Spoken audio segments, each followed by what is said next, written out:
Forever Floral's Poinsettia is the title of this deluxe craft pad from our friends at Hunkydory. And this is a unique collection. All of the sheets are an A4 size, so it's a generous 8.5 by 11. They are padded at the top. Everything coordinates. Well, is exactly what you would expect from Hunkydory.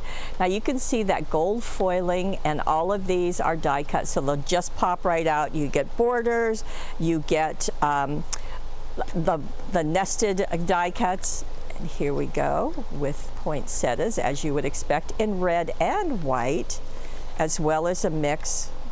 And multiple dies are used on many of these. So there we go, and many greetings. Most of them are smaller, but I guess there are a couple larger too.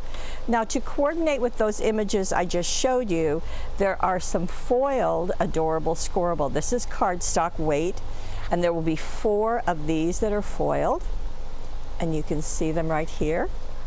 And let me turn it so you get a better image of that. Then there's going to be 4 that are printed, not foiled. And then, very pretty, then you're going to get 8 inserts. And these are the ghosted back images. They work for the insides of the cards as well as the outside. So as you can see, they are mirroring the imagery that we just saw, but in a different look. Again, the ghosted back image. This is called Forever Floral's Poinsettia. It's a beautiful collection from our friends at Hunkydory.